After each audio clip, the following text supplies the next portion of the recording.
avez bien ça télévision la bino pour la fois la journal pour le peuple bon week-end on va la bino pour la journal pour la sabino que jeudi 13 novembre le chef de l'État Félix Antoine Tshisekedi Tshilombo assista qui l'audience publique solennelle il y a rentrée judiciaire 2025-2026 il y a conseil d'État où ezala qui organisé la salle de congrès il y a palais du peuple héritier mapini mapesibino ba détail.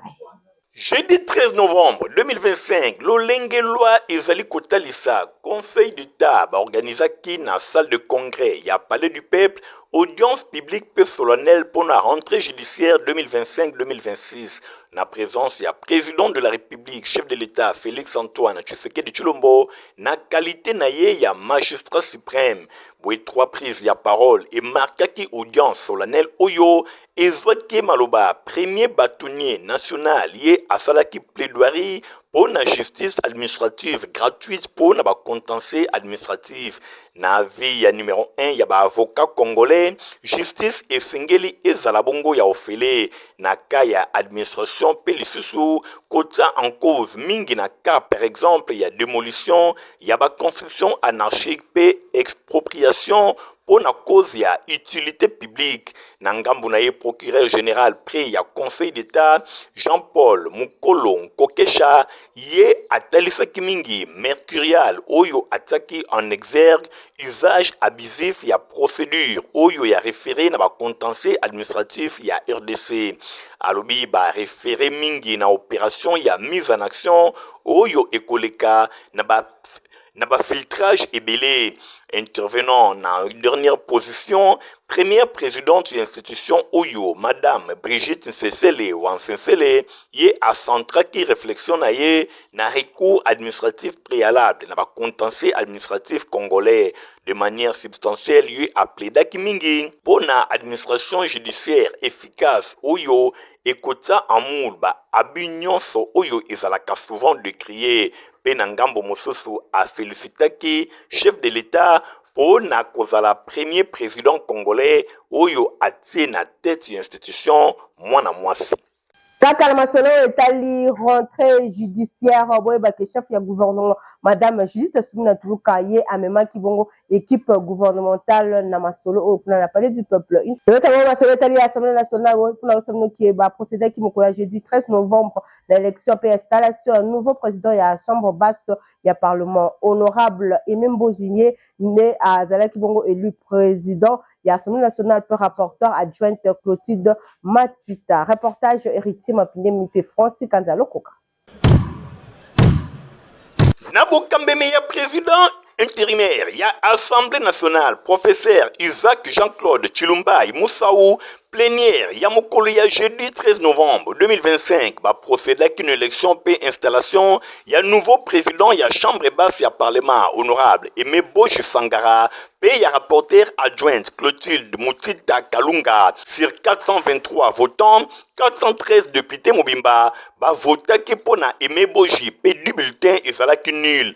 Kasi avant scrutin honorable Isaac Jean-Claude Tshilombai a fongola ki séance oyo na audition ya ba discours ya deux candidats local à règlement d'ordre intérieur ezali koloba discours oyo elandissamaki na lecture ya article 77 ya règlement intérieur ya assemblée nationale et pa ya honorable Jacques Njoli pona kotalisa procédure oyo esengelaki ekumba bango na scrutin oyo elongo bani azwaki maloba speaker ya chambre basse ya parlement honorable Aimé Boji Sangara atalisaki nanu apesaki hommage na son excellence Félix Antoine Tshisekedi Tshilombo chef de l'État autorité de référence ya union sacrée na ndenge aponaki ye ayeba na kookipe présidence ya assemblée nationale oyo ezali deuxième institution ya mboka alobi atalisaki gratitude na ye epai na ye boye na ngambo mosusu atalisaki pe lisusu gratitude to confiance na ye oyo azali kopesa na bandeko na ye na ngambo mosusu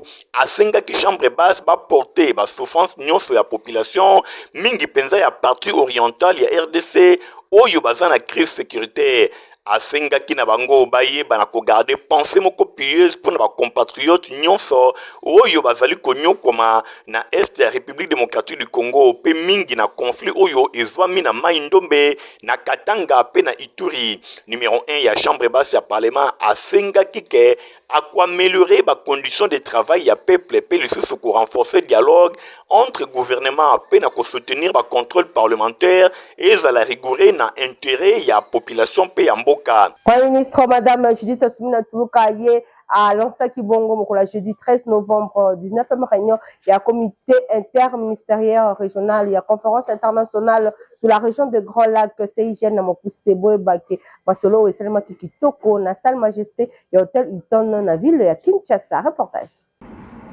Premier ministre de la République démocratique du Congo, Judith Suminwa, a lancé jeudi 19e réunion du comité interministériel régional, la conférence internationale, la région, il y a Grand Lac. Cérémonie Salemaki na salle majesté, il y a hôtel Hilton na ville, il y a Kinshasa. Na Bokambemi, il y a ministère, il y a intégration régionale pour le 9e sommet ordinaire, il y a chef d'État et le gouvernement, ils allaient prévu. Bosimbake, Temneango, consolider la paix et la sécurité pour un développement durable dans la région des Grands Lacs. Misala Oyo, ils ont un contexte moko ezali marqué na ba tension ma kasi pe ba défi pe na stabilité ya région. Na locution d'ouverture na chef ya gouvernement asengaki engagement pour ba pays membres tangu ya signature ya pacte Oyo na Oyo etali sécurité, stabilité pe développement na région ya ba Grands Lacs. Na décembre 2006 na Nairobi a souligné malgré ba bonnes intentions pe ba résultats ezali nanu kozelama bambuma na yango nanu emonanité par rapport à la promesse nyonso. République démocratique du Congo azali ko faire face depuis novembre 2021 na agression armée oyo ezali injustifiée pour nos pays mususu membre ya CIRGL. Situation oyo ezali ko violer pacte pe ezali ko boma stabilité ya région ndenge Judith Suminwa atalisaki. Judith Suminwa atalisi gratitude ya ba partenaires régionaux pe internationaux pour na implication na bango na koluka ba solution pe akumisi rôle ya représentation diplomatique accrédité na République démocratique du Congo. Nangambu na ye ministre ya intégration régionale Floribert Anzuluni ye ataki accent la nécessité ya ko traduire l'engagement politique na ba action moko concrète. Boyi alobi ba réalité sur terrain ezali kokutana te na ba ideo oyo ezali proclamer pour na pacte ezali différence moko ya makasi pour na oyo etali ba engagement pe lisusu ya République démocratique du Congo na preuve ezali kotalisa ba victime ya agression oyo mboka na biso azali victime. Ministre asengi na ba pays membres nyonso ba assumer ba responsabilité na bango pour na ko renforcer efficacité pe mécanisme régional ya suivi pe ya évaluation. Bosimbake Floribert a conclure na kosenga ba participants ba yeba na koleka ba considération protocolaire pour na koevrer na concrétisation pe na intégration économique pe régionale oyo ezali bongo gage ya pe moko durable. Misala oyo esangisi ba personnalité régionale pe internationale. Katina Bango, secrétaire exécutif de la CIRGL, envoyé spécial du secrétaire général des Nations Unies pour la région de Grand Lac, envoyé spécial de l'Union européenne, représentant spécial de l'Union africaine, chef de la mission diplomatique, coordonnateur national de la CIRGL, partenaire et belé de développement. 19e réunion ya comité interministériel oyo ezali ko marqué étape moko ya malonga na préparation ya sommet ya ba chef d'état pe ba gouvernement ya CIRGL ezali prévu le 15 novembre 2025 boye na espoir ya komema ba engagement concret pour na kozongisa kimia pe ko renforcer coopération pe ko kolisa développement durable na cœur ya Afrique yango ezali bongo na connexion na deuxième pilier ya programme d'action ya gouvernement congolais oyo ezali ko tombola pe ko renforcer cohésion nationale lokola gage ya paix durable. Kaka na seleta du Premier ministre Madame Judith Suminwa Tuluka a président qui réunion à commission nationale ya recensement oyo et kuma kibongo to pa sele sele makina immeuble ya gouvernement. Reportage Fabrice Lundomi. Ministre Madame Judith Suminwa Tuluka a président qui réunion à commission nationale ya recensement consacré na oetali évaluation à cartographie pilote pe deuxième recensement général ya population na ya habitat pe na définition à calendrier na étape à venir. Réunion oyo esangisa kibongo ba ministre concerné na question à population, directrice générale et institution nationale ya statistique pe coordonnateur ya bureau central centrale ya recensement. Na kati na yango balobelaki cartographie pilote finalisée na ba site ya test lokola Kinshasa, Kwilu pe Kasai. Babetaki lisusu lisolo ya préparation ya cartographie nationale oyo esengeli ezala entièrement numérique. Réévaluation budgétaire pour na ko garantir disponibilité ya ba ressources pe mobilisation ya ko renforcer ba partenaires, notamment Fonds des Nations Unies pour la population. Balbetaki lisusu lisolo o etali mutualisation ya effort entre ministère ya intérieur, plan, santé, éducation pour na ko optimiser ba coût pe opération ya recensement na ya identification. Bosimbake préparation ya cartographie n'étendue mobimba ya République démocratique du Congo et Kosalema afin ya ko disposer ba données fiables pour la planification ya politique publique.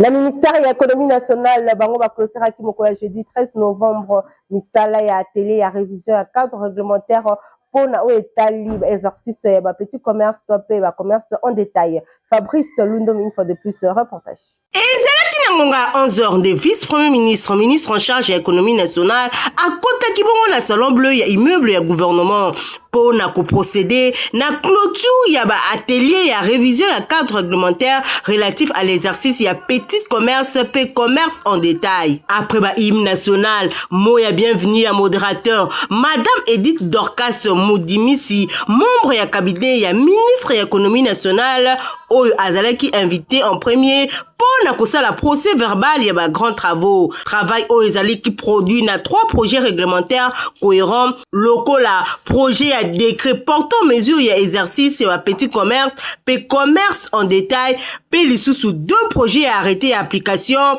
oyo eza ko accompagner plan d'action global pour la mise en œuvre ya test précité. Document oyo epesamaki epai ya vice-premier ministre initiateur ya projet. Après yango Excellence Daniel Mukoko Samba, vice-premier ministre, ministre économie nationale, azwaki maloba pour na ko clôturer travaux oyo, a remercier ki ba acteur nyonso basali mosala kitoko. Je suivais à distance, mais j'avais pu noter que les travaux se sont déroulés avec beaucoup d'assiduité. Ma détermination à faire aboutir cette réforme est restée intacte, mais ce n'est pas seul que nous allons ou que je vais faire bouger les lignes.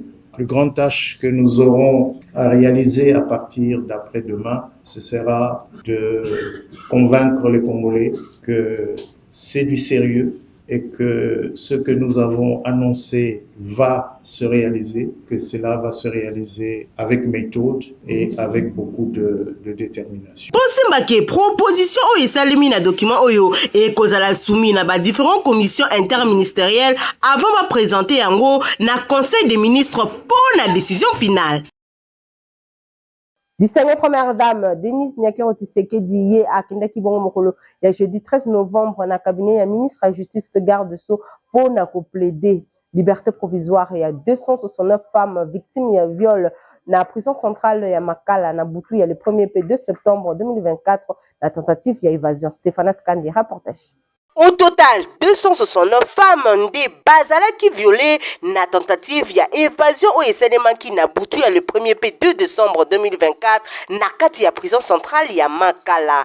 Talatina visite ya distinguée première dame Denise Nyakero Tshisekedi epai ya ministre d'État, ministre à justice pe garde sceaux pour na ko plaider liberté provisoire il y a 269 femmes oyo esengeli boyebake na mois ya mai 2024 ba service ya distinguée première dame bayamba ki délégation ya ba membre ya parlement européen oyo ba sollicité ki pe implication personnelle pe suivi ya situation dramatique oyo lokola ye pe alataka na souci ya bien-être ya ba femme congolaise yango nde véritable cheval de bataille na ye épouse ya chef de l'état ye a réitéré ki détermination na ye ya ko soutenir bas oyo pour bazala lisusu condamné te seconde fois na détention na ba échange na bango oyo première dame ye a proposé ki na ministre ya justice organisation ya clinique mobile na pavillon 9 pavillon oyo ezali réservé na ba femme na prison centrale ya Makala pona ko assurer prise en charge médicale na bango ezala kitoko. Apledaki lisusu pona séparation ya ba centre ya détention pona basi mibali pe ba mineur na République démocratique du Congo mobimba. Yangonde eko prévenir condition oyo respectueuse ya dignité humaine. Ba proposition oyo ezalaki particulièrement appréciée et pa ya ministre d'État pe ministre de justice na garde so mwana mboka Guillaume Gefa oyo a salué qui démarche ya première dame pe a sollicité qui accompagnement na ye na processus global ya amélioration ya ba conditions carcérales na République démocratique du Congo. Ministre d'État a informé qui épouse ya chef de l'État ya condamnation ya 20 ans de prison ya 58 auteurs identifiés na ba acte oyo ya barbarie et salemaki na prison ya Makala na événement oyo ezalaki ya évasion rencontre oyo et permetaki na bango ba établir contact permanent entre cabinet la première dame pe ministre de la justice pour bayeba ko entreprendre ba action conjointe pour na ko améliorer ba condition ya ba détention particulièrement ya ba femme pe ba mineur oyo bazali na République démocratique du Congo mobimba. Honorablement Tony Azoki Maloba na Assemblée provinciale ya ville ya Kinshasa pour na basinstre ya mbula ya le 4 avril 2025 au tisiko solution nous amité na likambo na bango Christian Kingebeni.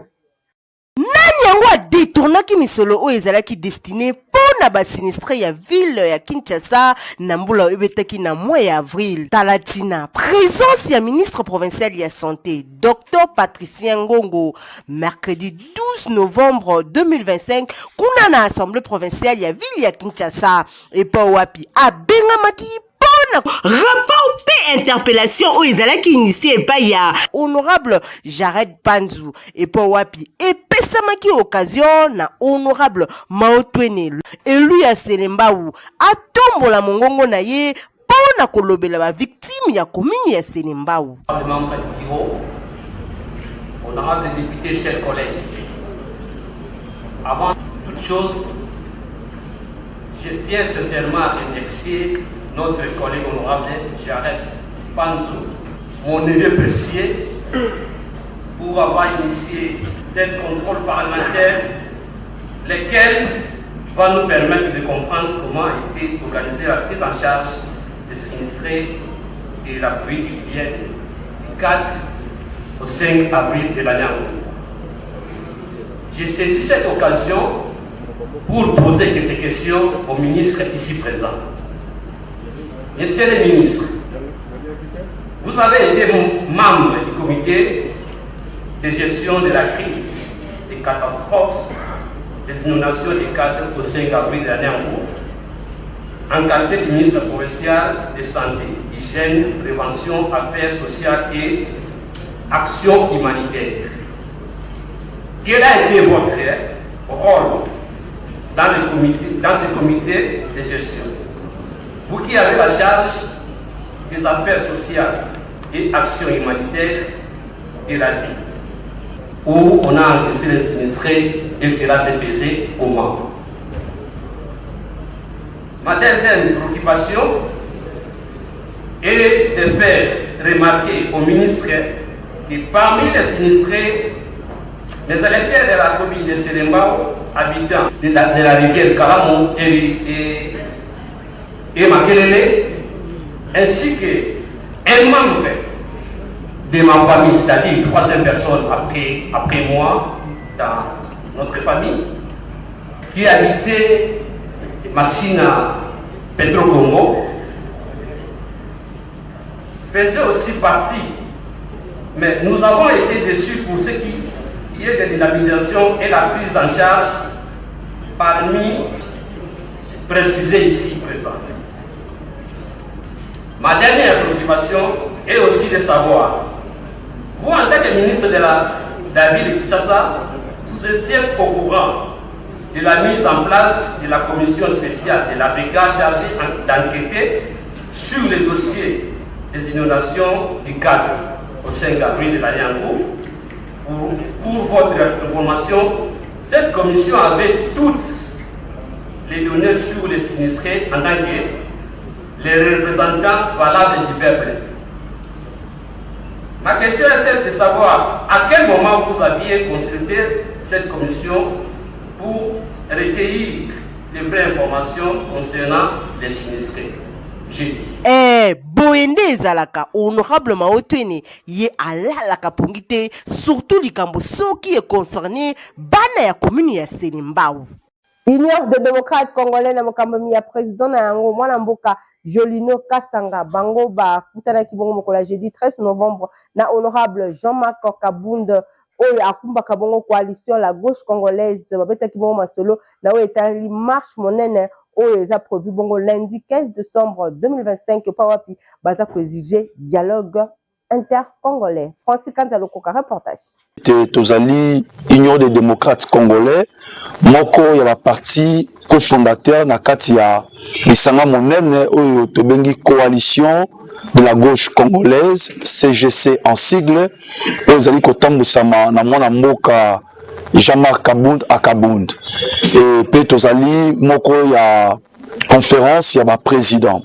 Alors na kati ya lisanga na biso Union des démocrates congolais tozalaki na beaucoup tani monene ya bureau politique national pe tozwaki résolution ya ko senga beaucoup tani ya mokola lelo entre ba au cadre et cadre ya parti na biso. C'est juste un échantillon pour na kokutana na mwana mboka président national ya plateforme na biso coalition de la gauche congolaise na tina ete to ba kosolola na oyo tali makambo ya coalition na biso ya vision oyo tozali na yango na kati ya coalition et puis ya vision ya ye mwana mboka Jean-Marc Kabund pe kopesa ye makamisi oyo biso Union des démocrates congolais tozali na yango par rapport na ba enjeu oyo ezali ko se présenter na mboka na biso.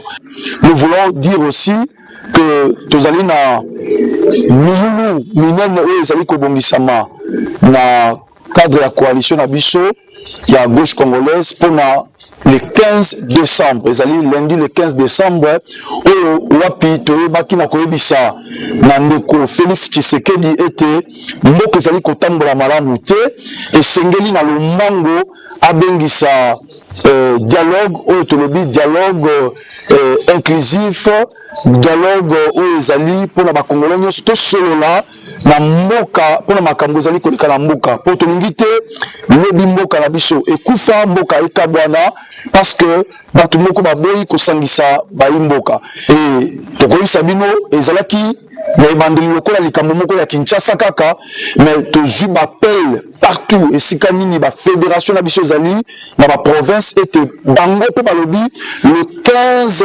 décembre oyo ezala na baprovince bakoyeba na kotambola na ntina ete dialogue ebengama ete bakongomani nyonso base retrouver tosolola na oyo etali makambo ezali koleka na mboka. Ce n'est pas ndenge mwana mboka Jean-Marc Kabund alobaki ezali te mpona partage ma pouvoir et partage ma poste, non, mboka ezali kotambola malamu te esengeli tokutana tosolola le 15 décembre mbula ebeta te tokozala na banzela ya Kinshasa tokozala na banzela ya province. Nous sommes déterminés par rapport na yango. Journée le 12 novembre ezalaki journée oyo ba fidèle catholique ya paroisse Sainte Trinité pe ba prêtre bango ba commémoraki bongo ba fidèle na bango ba kufa ndenge ezalaka de coutume chaque le 2 novembre na église catholique. Christian Kengebeni héritier Mapine mi ba détail.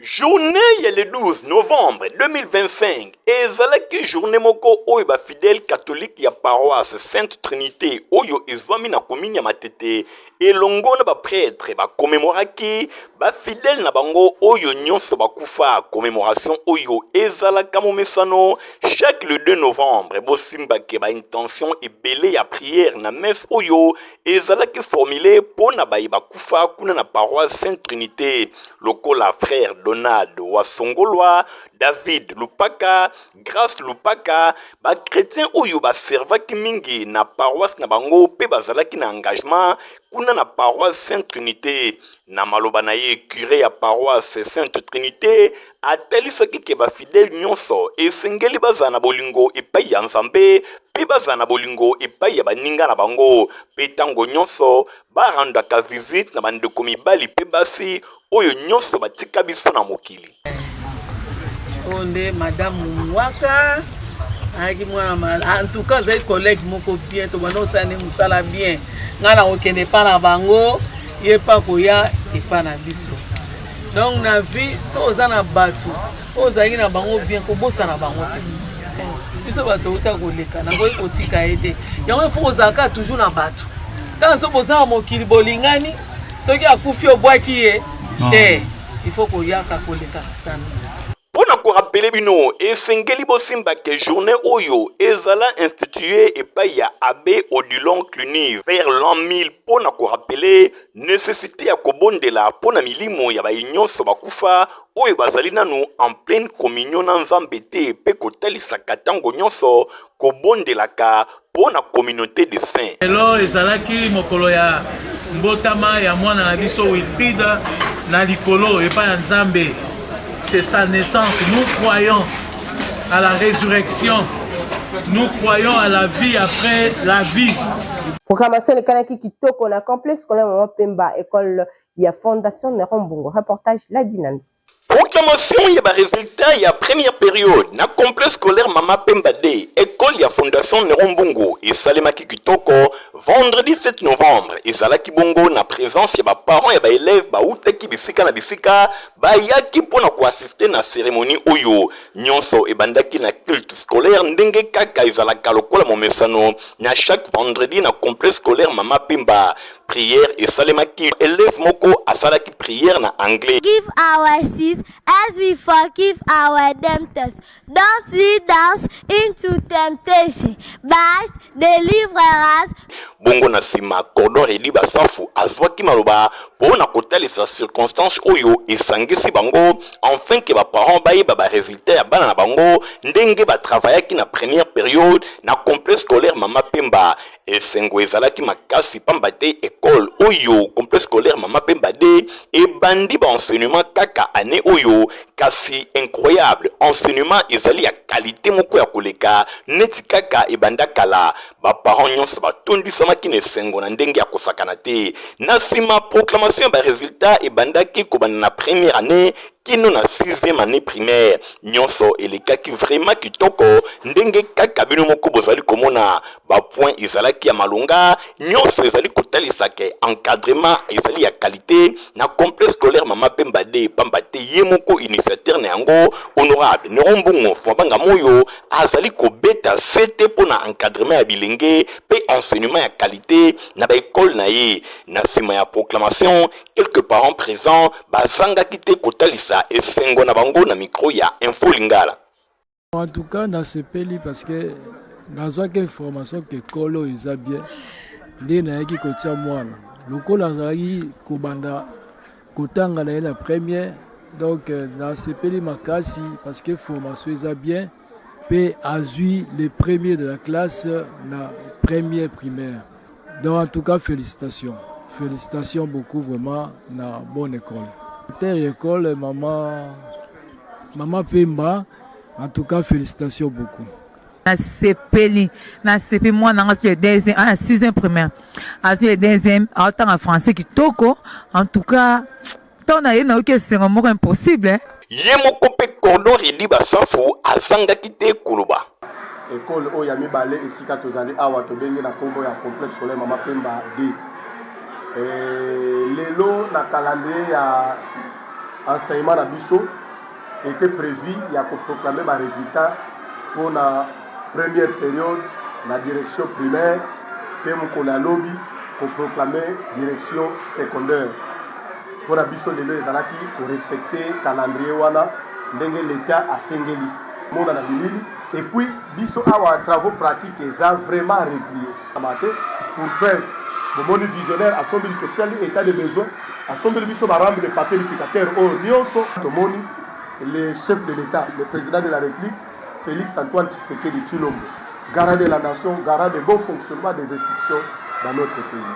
Et maman Premier ministre, ainsi que notre ministre chargé de l'enseignement primaire, secondaire et technique, maman Raissa Mayo. Pe Tokosu qui s'accopait, ça va merci et délai dans l'homme du peuple, le visionnaire de Rombou. Poto malonga pona bala mineza potiva pe mukolo ko kominango pisaka santé ya kitoko. Protivap encore et toujours. Oyo mama bituna tuna ayeba kateti rero apesa mwana ye bire. Ebe na santé kitoko boye. Olesaka ye nini? Aliaka Protivap. Soka ba mama nyonso batimbe ya Protivap poto kitoko pona ba bébé pro. Mama soma ye. Mwana na ngai depuis abanda kolia akoli boye. Aliaka kaka Protivap. Protivap.